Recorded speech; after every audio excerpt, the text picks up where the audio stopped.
할렐루야. 네, 주의 이름을 찬양합니다. 주께서 오늘 여러분 각 사람에게 꼭 필요한 은혜를 주실 줄로 믿습니다. 그럼 옆 사람과 인사하시죠. 존경하고 사랑합니다. 은혜 많이 받으세요. 네. 반역하는 일이 커감의 오늘 이제 세 번째 마지막 시간입니다. 왜 우리는 하나님을 섬긴다고 하면서 하나님께 반역하게 될까? 왜 우리는 열심히 신앙생활 했는데 결국은 하나님 나라의 방해꾼이 된 걸까? 몇 가지 이유가 있다고 우리가 3주 동안 지금 살펴봤습니다. 첫 번째는 그 정체성에 대한 착각이 원인이죠. 자기가 누구인지를 모르게 되면 자기 있을 곳을 잃어버리고 반역을 행하게 되는데, 이 압살롬 같은 경우에는 받은 은혜를 자격으로 착각했죠. 자기는 암논 왕자를 살해한 살인자인데 은혜로 용서받으니까 자기는 당연히 죄가 없는 줄로 아는 거죠. 자기가 정의를 시행했다고 생각하죠. 은혜를 자격으로 착각하면 서운한 마음이 들고 대우를 제대로 안 한다고 반란을 일으키게 됩니다. 그래서 여러분, 정체성이 굉장히 중요한데, 용서받은 죄인인데 자기가 심판자라고 착각을 하잖아요. 그래서 지나가는 사람들한테, 재판받으러 오는 사람한테 내가 재판을 하리라 이렇게 이야기를 하지 않습니까? 근데 우리들의 모습이 그렇다는 거예요. 신앙생활 열심히 하면서 은혜 받아놓고 그게 자기 자격인 줄로 아니까 결국 하나님의 영광을 가로채게 되고 서운한 마음을 갖게 되고 그렇게 되고 늘 남을 심판하려고 하죠. 두 번째는 뭐였죠? 우리가 지난 시간에 어떤 거였어요? 위선을 부리게 되면 그렇죠. 다시 말해서 다른 사람에게 자기 자신을 자기가 착각한 대로 남도 착각하기를 바라니까 위선적인 삶을 보이게 됩니다. 그것이 어떤 모습이냐면, 압살롬은 굉장히 겸손한 모습으로 인격적인 겸손을 보여줬죠. 자기에 나오는 사람들에게 입을 맞추고 절하려고 하는데 달려가서 안아주면서 굉장히 인격적인 것 같은데, 그 이유가 뭐예요? 사람의 마음을 훔치기 위해서. 그리고 다윗 왕에 가서는 내가 하나님께 서운한 것이 있어서 갚으려고 합니다. 예배하려고 합니다. 하나님의 은혜를 잊을 수가 없습니다. 하지만 실제로는 사람을 속이기 위해서 종교적인 열정을, 헌신을 보여주고 있는 거죠. 이 모든 것들이 의도하는 것과 겉으로 드러나는 것이 다른 위선적인 삶입니다. 그래서 자기 자신의 정체성을 혼동한 것처럼 이제는 다른 사람으로 하여금 자신에도 혼동하게 만드는 거죠. 그래서 위선적인 삶이 결국은 하나님을 반역하게 되는데 굉장히 중요한 역할을 하게 됩니다. 그래서 여러분, 우리가 신앙생활 하면서 표리부동하는 거, 말과 행동이 다른 거, 종교적인 예배 열정과 직장에서의 모습이 다른 거, 교회에서 장로라는 직분이나 목사라는 직책과 이웃이 바라보는 것이 다른 거, 이런 것들은요 결국 하나님을 반역하는 일이 됩니다. 그래서 여러분, 사람을 제대로 알 수가 없는 거예요. 그래서 우리 자신이 지금 하나님을 반역하고 있지 않나 잘 생각해야 됩니다. 근데 오늘 우리가 이제 최종적으로 생각할 건 뭐냐면, 인생의 목적이 변질이 되면 하나님을 반역하는 아주 결정적인 일을 하게 된다는 거예요. 우리 신앙생활 열심히 하는 목적이 뭔가, 내가 살아가는 목적이 뭔가, 다시 한번 체크하지 않으면요 열심히 살아놓고 결국은 하나님 나라의 방해꾼이 되고요 대적자가 되는 거죠. 압살롬처럼 열심히 살았는데, 굉장히 똑똑한데, 굉장히 멋있는 사람인데 그 나라에 재앙을 일으키는 사람이 됩니다. 능력이 없어서가 아니에요. 인기가 없어서도 아니에요. 결국 목적이 잘못되면 그 모든 은사와 은혜들이 그 시대의 아픔으로 변질되는 거죠. 그래서 오늘 이 반역한 일이 커가며 세 번째, 삶의 목적의 변질에 대한 이야기를 함께 나누려고 합니다. 첫 번째 우리가 체크해야 될 것은 이런 것입니다. 내 인생의 목적 또는 어떤 행하는 것이 악감정인가 사랑인가? 한번 따라하세요. 악감정인가 사랑인가? 여러분, 내가 지금 어떤 일을 하건 또 누구를 만나건 어떤 제안을 하건 그 목적이 누군가에게 악감정을 일으키는 데 있는가, 아니면 다른 사람에게 사랑을 느끼게 하는가, 그 목적이 뭔가를 잘 생각해 보세요. 내가 지금 누구랑 만나서 대화할 때 여러분 생각해 보면은 선동하는 그런 일들이 이 악감정을 일으키는데 굉장히 많이 초점이 맞춰져 있습니다. 우리 한국 사회 정치적인 여러 가지 이슈들과 사건들 속에서 악감정을 일으키고 있는가 아니면 긍휼과 사랑과 하나됨인가? 오늘 본문의 압살롬은요 굉장히 인격적으로 훌륭했고 종교적인 열정이 있었고 그랬는데 그렇게 사람들에게 잘 보이는 그렇게 훌륭한 모습의 목적이 국민들로 하여금 서로를 사랑하게 하고 지도자를 존경하게 하는 겁니까? 아니면 악감정을 일으키게 하기 위한 것입니까? 압살롬이 재판받으러 오는 억울한 일을 당했다고 생각하는 사람들을 향해서 만나는 사람보다 너가 옳고 바르다마는 왕이 재판장을 세우지 않았다. 그러니까 내가 재판을 풀어주겠다. 그렇게 말하면 듣는 사람 입장에서 너무 억울하고 분하고 힘겨운 삶을 사는 입장에서 왕자가 자기를 그렇게 선대해주고 옳다고 이야기를 해줄 뿐만 아니라 겸손하게 엎드리고 그런 걸 보면은 어때요? 얼마나 좋겠습니까? 마음이. 그런데 한편으로 무슨 생각이 들겠어요? 압살롬 말에 왕이 너를 위해서 이 재판장을 세우지 않았다는 것은 왕에 대한 악감정을 일으키고 있는 거예요. 잘 대해주고 있고 인격도 훌륭하고 정말 나의 모든 문제를 해결하는 것 같은데 은근히 그 목적이 뭐예요? 지금 다윗 왕에게 반감을 일으키는 거예요. 그걸 지금 쌓아놓고 있는 거죠. 자기에게는 호감을 느끼게 하고. 여러분 우리는요 10길 물속을 나도 한 길을 사람 속을 모른다는 우리 속담이 진리예요. 어르신들 말 오래도 하는 말들 보면 참 진리입니다. 도대체요 사람들은 뭐가 뭔지 모르고 압살롬을 따릅니다. 11절을 보시면 우리 국민들이 또 우리들이 속기 쉬운 모습들을 잘 보여줍니다. 같이 있습니다. 그때 청함을 받은 200명이 압살롬과 함께 예루살렘에서부터 헤브론으로 내려갔으니 그들은 압살롬이 꾸민 그 모든 일을 알지 못하고 그저 따라가기만 한 사람들이라. 자, 왜 그저 따라갔을까요? 그러면 알지도 못하면서 왜 따라갔을까요? 친절하거든요. 자신들이 옳다고 이야기하거든요. 내 소원 풀어줄 사람으로 느껴지거든요. 너무 겸손하고 너무 신실하니까. 그런데 여러분 가만히 생각해 보세요. 압살롬은 지금 왕에게 악감정을 불러일으키게 하고 있잖아요. 자기는 친절하지만 자기는 높아지지만 그 다음 평생을 그 이스라엘 민족을 위해서 헌신한 다윗 왕을 배반하는 마음을 지금 일으키고 있잖아요. 여러분 이들이 지금 압살롬이 계획한 걸 모르고 압살롬을 따라가죠. 그 왜 그래요? 모르면서 왜 따라가요? 모르면서 왜 반란에 동조해요? 자기 이권이 개입이 돼 있으니까 그래요. 나에게 친절하니까 그래요. 그러면 옳은 겁니까? 그러면 정의입니까? 여러분 우리가 정신을 바짝 차리지 않으면 이렇게 허망하게 반역의 무리가 될 수 있고 하나님께 반역할 수가 있다는 거죠. 여러분 압살롬이 하는 일이 이렇지만 일반적으로 우리 신앙인들이 범하기 쉬운 것들이 이런 겁니다. 한번 보십시오. 사도행전 13장 50절에 보면 사도들 바울과 바나바를 향해서 이제 그 선동하는 악한 유대인들이 있었습니다. 같이 읽겠습니다. 이에 유대인들이 경건한 귀보인들과 그 신의 유력자들을 선동하여 바울과 바나바를 박해하게 하고 그 지역에서 쫓아내니. 여러분 여기 보면요 그렇잖아요. 지금 이 유대인들이 누구를 지금 선동하고 있어요? 경건한 귀부인들과 그 신의 유력자들을 선동했다 그랬어요. 자, 선동했다는 건 뭘까요?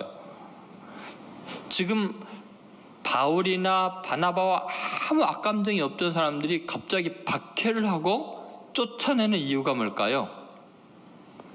지금 이 유대인들은요 선동을 할 때 바울과 바나바가 그 도시에 재앙거리다. 니네들이 이익을 다 망쳐놓는다는 거예요.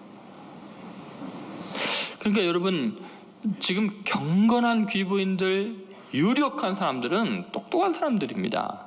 그런데 자신들에게 아부하고 이권에 대한 이야기를 하면은 아무 이유 없이 전혀 개인적인 관계도 없는 착하게 복음을 전하는 바울과 바나바를 박해를 해요. 쫓아냅니다.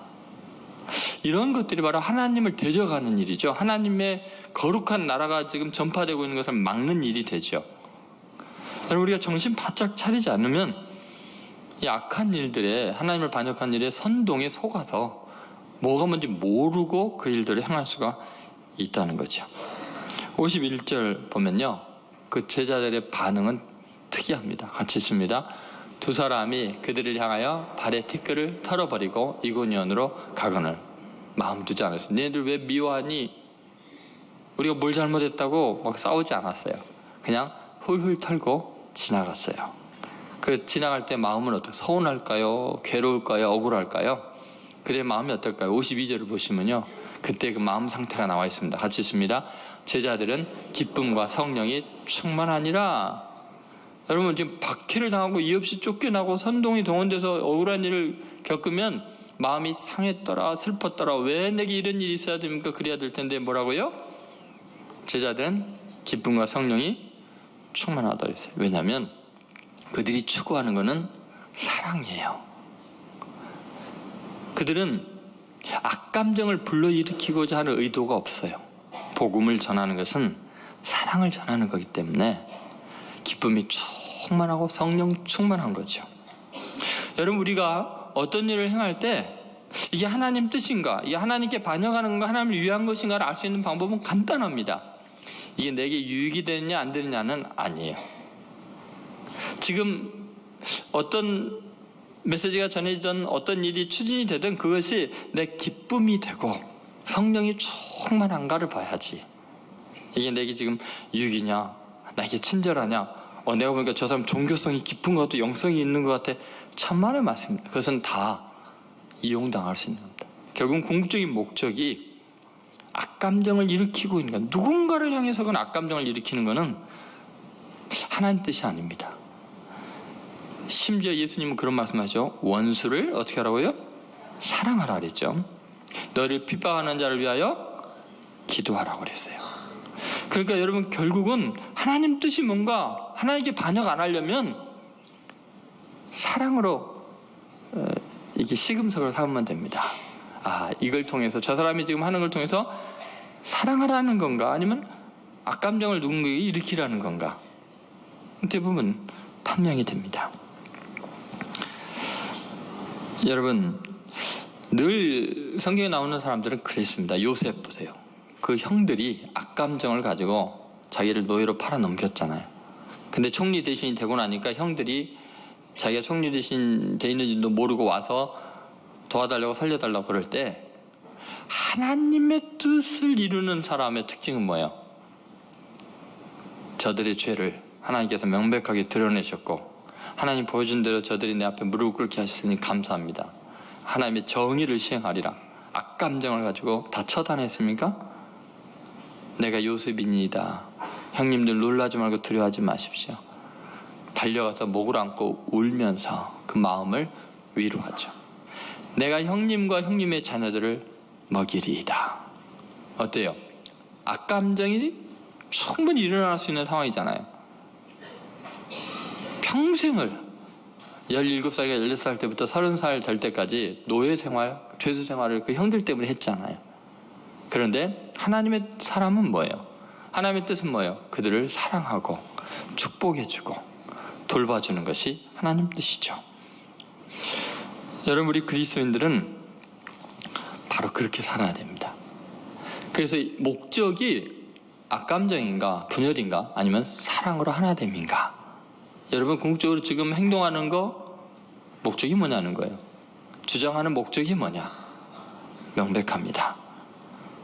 여러분, 꼭 사랑으로 인생의 목적을 삼으시기 바랍니다.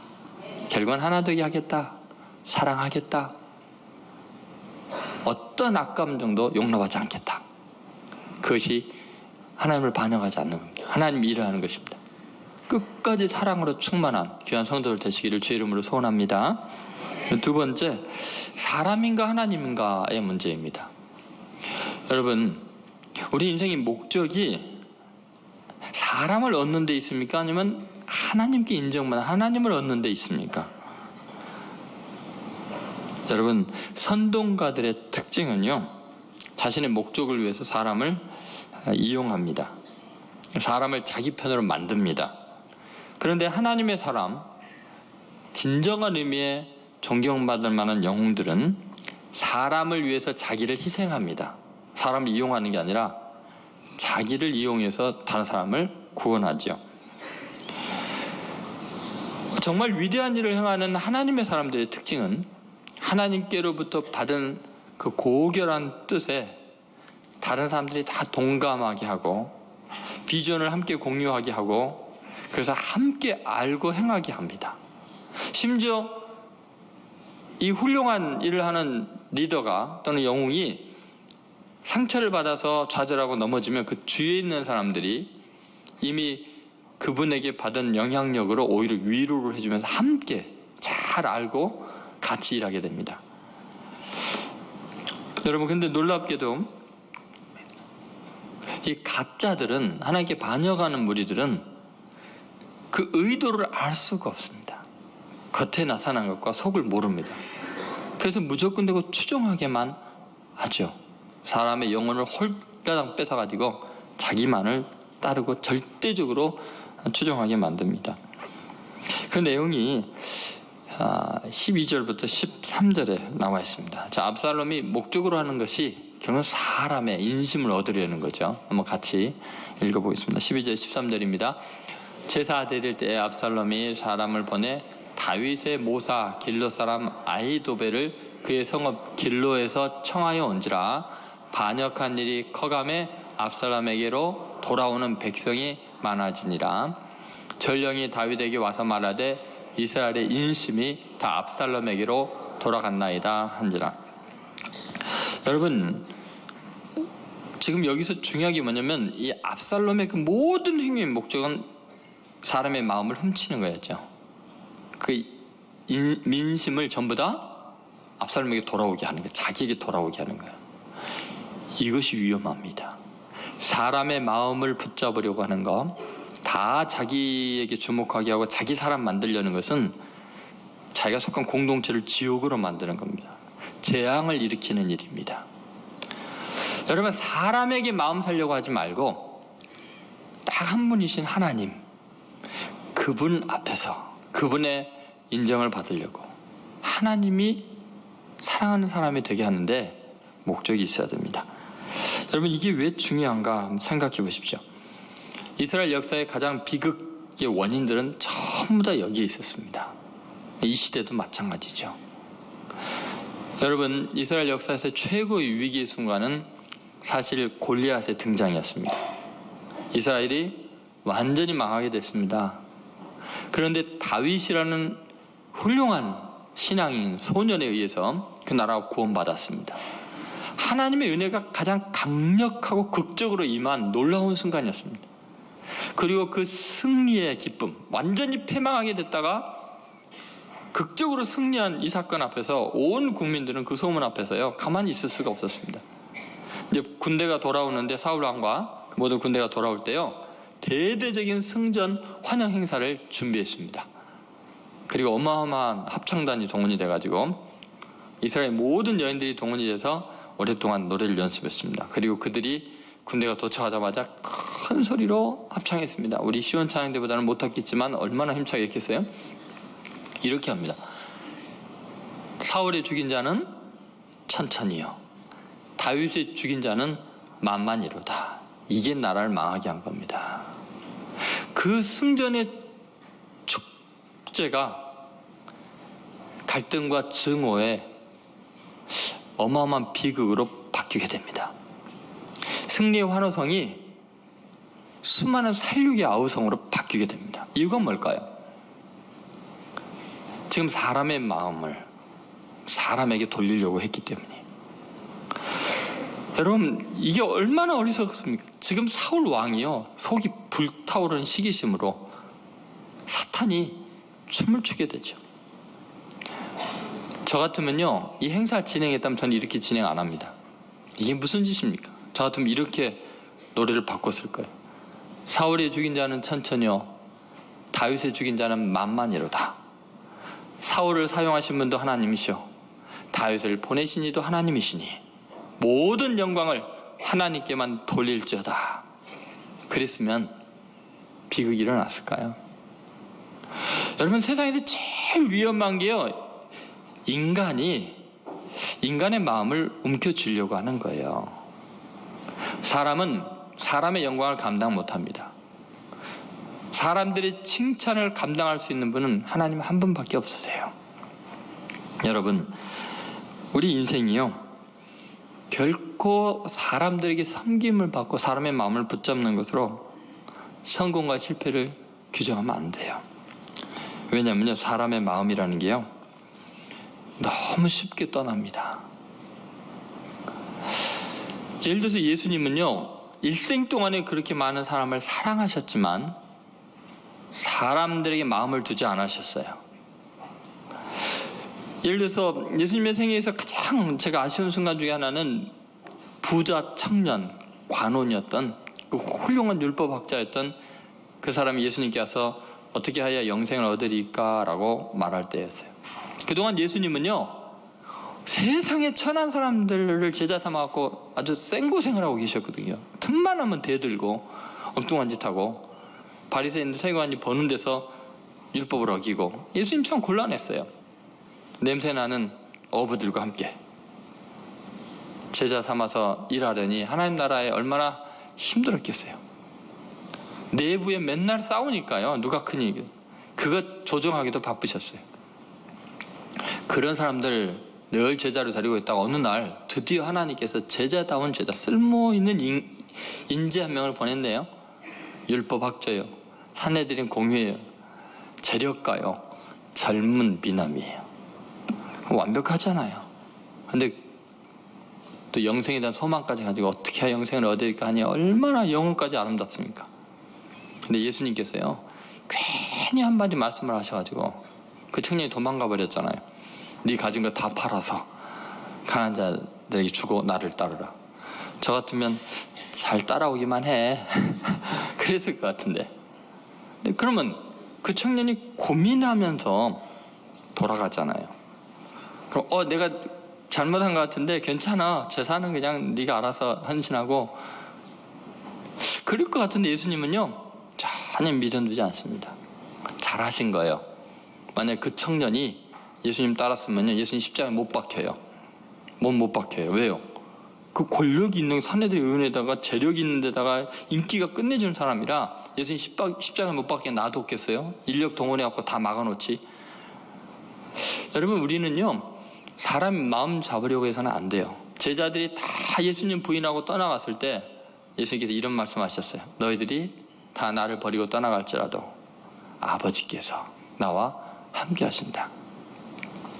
여러분, 사람들이 나를 알아주기를 바라고 그들이 내게 관심을 기울이기를 바라고 이거 바라는 거 사람을 미치게 하는 거예요. 상처를, 고통을 겪게 만드는 거예요. 사람은 바람과 같아요. 인기라는 게 그래요. 그냥 왔다가 휘청하게 했다가 흘러가는 거예요. 그걸 붙잡으려고 하면은 그게 잡히나요, 바람이? 그 때문에 상처받고 괴로워하고 정신이 나가는 거예요. 여러분, 어떤 사람도 여러분 붙잡을 수 없습니다. 맞습니까? 여러분, 자식 금이 오겨 키워보세요. 장가 가면요, 마누라한테 빠져갖고 제정신이 아닙니다. 그런데 그걸 잡으려고 내 아들이었는데 내가 어떻게 키웠는데 네가 이럴 수가 있냐, 며느리 아무리 미워하고 박해해봤자 이미 떠난 마음 안 돌아옵니다. 그냥 이렇게 이야기하세요.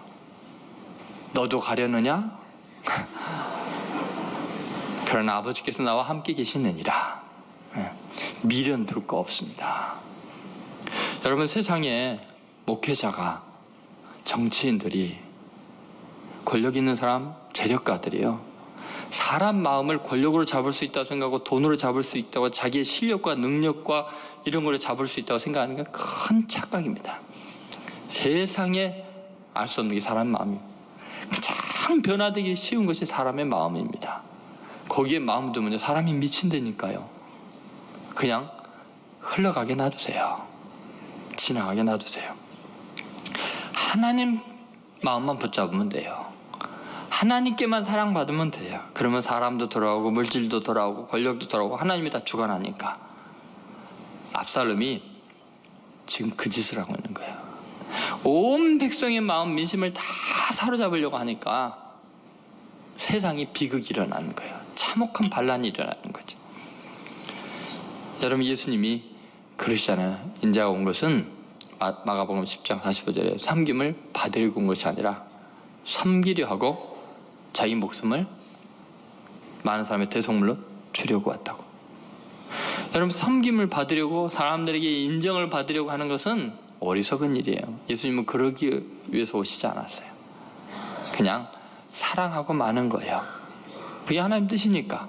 축복하고 그냥 당하고 말 일이에요. 그러면 하나님이 아시니까, 하나님이 가까이 하시니까. 여러분, 부디요, 사람 때문에 상처받지 마세요. 사람의 마음을 잡으려고 하는 것은 반역하는 일이에요. 그건 하나님만이 잡을 수 있는 거예요. 하나님 것이에요. 그렇기 때문에 사람 사랑하고 섬기다가 하나님께만 인정받고 참으로 자유해지시기를 주의 이름으로 소원합니다. 마지막 세 번째, 자리인가 사명인가의 문제예요. 자리인가 사명인가. 여러분, 우리 인생의 목적이 뭔가를 다시 잘 생각해보세요. 목적이 직분입니까? 대통령이 되는 겁니까? 의사가 되는 겁니까? 목사가 되는 겁니까? 여러분, 교회 다니는 목적이 장로가 되기 위해서입니까? 아니에요. 그것은 전부 다 사명을 감당하기 위한 은사이고 도구에 불과해요. 여러분, 도구 자체가 목적인 사람이 어디 있어요? 여러분, 부엌칼이 목적입니까? 요리가 목적입니까? 요리하는 것이 목적이지 칼만 열심히 갈면 뭐하겠어요? 여러분, 우리 인생에서 정말 중요한 게 뭔가 생각해 보세요. 여러분, 한 회사의 회장이 되는 것이 목적이 아니에요. 회장이 되면요, 골치 아픈 일이 많습니다. 그 밑에 많은 사람들 월급날 되면요, 제정신이 아니에요. 이 자금 안 돌아가면 사람이 잠을 못 자요. 근데 밑에서 일하는 직원들은요, 하루하루 그냥 맡은 일만 열심히 하면은 그냥 그걸 보면서 잘 잡니다. 근데 여러분, 직분 자체 속에는 반드시 사명이 있어요. 그 직분이 목적이 아니고 그 직분을 통해서 어떤 하나님의 뜻을 이루는 소명이 있는 거예요. 그것을 집중하지 않고 자리에만 목적을 갖고 있으면 그 시대가 비극이 되는 거예요. 그 공동체가 엉망이 되는 거죠. 여러분, 예수님은 이걸 잘 아셨어요. 예수님은요, 이 세상에 있는 어떤 자리에도 연연하지 않으셨죠. 예수님의 인생은 사명에 그냥 집중했어요. 자리가 아니라 사명이에요. 근데 보세요, 오병이의 기적을 일으키니까 수많은 무리들이 몰려와서 예수님을 억지로 잡아서 왕이 되게 하려고 했을 때 예수님은 그들 피해 도망가셨죠. 예수님은 왕이 되기 위해서 온 게 아니라 하나님이 주신 사명, 인류를 구원하기 위해서 십자가를 지는 것이 목적인 거예요. 사명이 목적이지 자리가 목적이 아니었어요. 만약에 자리가 성공의 개념이라면, 그것이 인생의 가장 위대하고 가치 있는 일이라면 예수님은 절대로 짐승의 우리에서 안 태어납니다. 동방 박사들이 생각한 대로 메시아는, 하나님의 아들이 태어난 데는 왕궁이라고 생각해서 왕궁으로 가잖아요, 그들이. 근데 여러분, 왕궁에 태어나냐 마구간에 태어나냐가 중요한 게 아니에요. 왕궁에 태어나면 왕궁에 태어난 사명이 있는 거예요. 마구간에 태어나면 마구간에 있는 사명이 있는 거예요. 여러분이 회사의 회장이면 회장에 주시는 사명이 하나님께로부터 있고, 수의거나 청소부면 거기에 사명이 있는 거예요. 중요한 건 하나님이 내게 맡긴 그 일이 뭐냐? 그게 중요한 거죠. 여러분이 목사가 되는 것이나 운전기사가 되는 거나 다를 바가 없어요. 여러분 생각해 보세요. 만나는 사람에게 가장 보잘것없고 천하고 세상에서 멸시받는 자리에서 기쁨으로 섬기고 당당하게 살고 하나님의 위대함을 드러내면서 행복하게 지내면 그게 사명 감당하는 거죠. 많은 걸 가지고 권력이 있으면서도 살아계신 하나님을 두려워하고 겸손하게 하나님의 뜻을 행하면서 종처럼 회장님이, 대통령이 그렇게 지낸다면 그게 사명을 감당하는 일이죠. 그건 똑같은 거예요. 이거는 청소부나 대통령이나 성공한 인생이죠. 근데 세상이 지금 잘못됐어요. 인생의 목적이 자리에가 있어요. 능력도 없으면서, 사명감도 없으면서 대통령이 되는 게 목적입니까? 회장이 되는 게 목적입니까? 목사가 되고 장로가 되는 게 목적이라면 어마어마한 비극이 그가 속한 공동체 속에 일어나게 되는 거예요. 반역하는 일이, 하나님께 반역하는 일이 일어나는 거죠. 여러분, 우리는 사명 때문에 살아야 돼요. 그러면 바울이 말한 대로 빈부에 처하는 것이 별 상관이 없어요. 높거나 낮거나 아무 상관이 없어요. 그냥 그 자리에서 하나님을 기쁘시게 하는 위대한 삶을 살 수 있는 거예요. 여러분, 디모데전서 1장 11절에 보면은 11절과 12절에 보면 바울이 이 복음을 전하는, 이 놀라운 진리를 전하는 사명으로 충만해져요. 그러면서 이런 고백을 하고 있죠. 같이 있습니다. 이 교훈은 내게 맡기신 바 복되신 하나님의 영광의 복음을 따름이니라. 나를 능하게 하신 그리스도 예수 우리 주께 내가 감사함은 나를 충성되이 여겨 내게 직분을 맡기심이니. 여러분, 이 말을 보면은 이 교훈은 내게 맡기신 바 복되신 하나님의 영광의 복음이라고 말합니다. 바울의 인생의 사명은 이 영광의 복음을 전하도록 그 복음을 내게 맡겼다는 믿음입니다. 사명, 영광의 복음을 전하는 것을 위해서 직책을 주신 거예요. 직분을 주셨으니 감사하다는 거예요. 이방인의 사도로. 그리고 나를 능하게 하셨다는 거예요. 그러니까 여러분, 바울의 인생의 목적은 능력 있는 사람 되는 것도 아니고 유명한 사도가 되는 것도 아니에요. 하나님께 감사하는 이유는 내게 맡겨진 이 복음 때문이에요. 복음을 위해서라면 평생 가난하게 사도 괜찮고 감옥에 갇혀도 괜찮고 저주를 받아도 괜찮고 영광스럽게 돼도 상관없어요. 이 복음을, 내게 맡긴 복음을 위해서 내게 능력을 주신 그리스도께 감사한다. 직분을 주신 것도 감사합니다. 여러분, 저는 목사의 직분을 주신 것을 무한한 감사로 합니다. 왜냐? 목사라는 직분이 늘 하나님의 복음을 전하는 일이니까요. 그래서 감사한 거지, 목사가 되니까 다들 목사님 하고 존경하더라. 요새는 그러지도 않지만 그건 아무 의미가 없어요. 여러분, 장로가 된 게 그래서 좋아요. 여러분, 장로님 하니까 좋아요. 요새 장로 되는 것이 얼마나 세상 사람들에게 부끄러운 것이 돼 있어요. 교회에서나 장로님 하지 누가 밖에서 장로님 이야기도 꺼내지 마세요. 창피하니까. 여러분, 우리가 직분을 받은 것은 사명을 감당할 수 있는 수단이기 때문에 감사한 거예요. 능력 주신 것도 복음을 위해서 감사한 거예요. 돈 벌 수 있는 능력, 지혜 주신 것, 권력을 주신 것 전부 다 사명 감당하는 수단을 주시니까 감사한 거죠. 11세기 독일의 프로시아 황제 가운데 헨리 3세라는 사람이 있습니다. 이 사람은 황제인데 황제 역할을 하면서 얼마나 스트레스를 많이 받았는지 꿈에도 소원이 황제 그만두는 거예요. 그리고 자기 생각에는 경건한 생활하면서 깊은 산속에 들어가서 살아계신 하나님과 교제하고 기도하고 말씀 읽고 하나님 뜻대로 사는 것이 정말 행복한 일이라고 생각했어요. 11세기 어떻게 나랑 생각이 비슷한 사람이 있었나 모르겠어요. 그런데 이 사람이 결단을 했어요. 도저히 스트레스 받으면 못 살겠어요. 그래서 이제 아주 유명한, 최고로 유명한 수도사를 찾아갑니다. 수도 원장인 리처드라는 분을 찾아가서, 사실 저는 수도사가 되기를 원합니다. 황제 직분 내려놓고 오직 하나님만을 섬기는 수도사가 되겠습니다. 그랬더니 리처드 수도사가 큰일 났잖아요. 나라 전체를 짊어지는 황제가 지금 다 그만두고 지금 수도사가 되려고 왔으니 이거 얼마나 부담도 되겠어요. 한참을 기도한 후에 이렇게 이야기했어요. 폐하가 정말 수도사가 되기를 원하십니까? 정말이에요. 수도사가 되기를. 그러면 이 수도원의 가장 중요한 것이 계율을 철저히 지키는 것,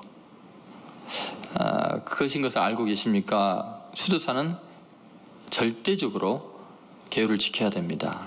지킬 수 있겠습니까? 했더니 예, 철저하게 지킬 것입니다. 그러면은 그 계율 중에서 우리 수도원의 가장 중요한 계율이 뭔지 아십니까? 잘 모르겠는데요. 그것은 순명입니다. 철저하게 순종하는 것입니다. 어떤 명령에도 철저하게 순종하는 것이 수도사의 제1되는 계율인데, 우리 수도원의 이 계율을 지키겠습니까? 예, 지키겠습니다. 아, 그렇습니까?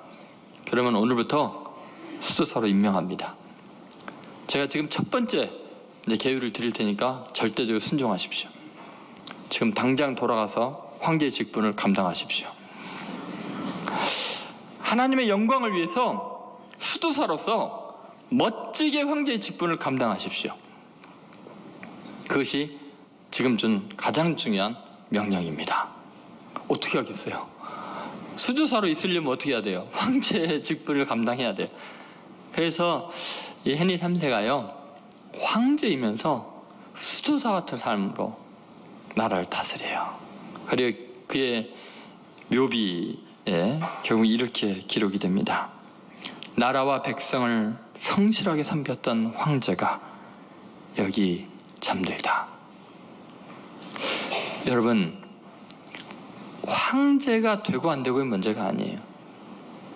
그 황제의 직분을 하나님의 종처럼 생각하고 감당하는 것, 수도사처럼 생각하고 하나님에게 순종하는 마음으로 감당하면 그 나라가 복되게 돼요. 여러분, 대통령 그 직분이 중요한 게 아니에요. 마치 대통령이 하나님의 종인 것처럼 수도사처럼 그 직분을 감당하면 그 나라가 얼마나 복되겠습니까? 목회자가, 대형 게임 목사가 수도사 같은 마음으로 하나님의 종으로 교회를 섬기면 얼마나 교인이 행복하고 그 민족이 번영하되겠습니까? 여러분, 직장의 회장님이 수도사 같은 모습으로 섬기면 어떨까요? 아니, 여러분의 회장을 보지 말고 여러분 자신을, 여러분이 한 가정의 주부라면, 한 가정의 가장이라면 하나님의 계율에 복종하는 수도사의 마음으로 아버지 직분을, 어머니 직분을, 남편과 아내의 직분을 감당한다면 그 가정이 어떨까요? 여러분, 지금 우리는 다시 한번 잘 생각해 봐야 됩니다. 우리가 하나님을 믿는다는 것, 신앙생활을 한다는 것이 근본적으로 뭔가 잘못되어 있을 수 있습니다. 분명히 열심히 종교생활 헌신하고 있는데 하나님을 반역할 수 있습니다. 압살롬처럼 인격이 훌륭하고 모든 걸 갖췄는데 그 시대의 재앙이 될 수도 있습니다. 압살롬처럼. 왜요? 올해 우리 교회 종교계의 가장 중요한 근본을 상실했기 때문이죠. 마태복음 16장 24절에 뭐라 그랬어요? 예수께서 제자들이 이르시되 누구든지 나를 따르려거든. 이 말은 무슨 말이에요? 너 진짜 기독교인이 되려면, 너 진짜 신앙생활 하려면 첫 번째가 뭐예요? 자기 부인해야 돼요. 근데 이게 안 되는 거예요. 정체성이 혼란을 겪질 않나? 위선적인 삶으로 사람들의 마음이나 훔치려고 하질 않나? 인생의 목적 자체가 자기 자신이라면 자기를 부인하는 게 아니잖아요. 그러니 주님을 따르는 게 아니라 자기를 따르게 만들려고 하잖아요. 압살롬처럼. 그래서 인정 못 받으면 다 뒤집어 놓잖아요. 여러분, 이 시대가 정말 복을 받으려면요, 우리 그리스도인들이 자기를 부인해야 합니다. 신앙생활은 자기를 십자가에 못 박는 일이에요. 주님만 살아 역사하는 거예요. 사람의 관심을 주님께로 돌려드리는 거예요. 저도 그러려고 노력하겠습니다. 우리 교우들이 함께 자기를 부인하고 오직 예수님만 높이고 하나님께만 영광을 돌리는 귀한 성도들 되어서 우리 민족이 복을 받게 되기를, 또 여러분이 속한 직장에서 기적이 일어나기를 주의 이름으로 축원드립니다.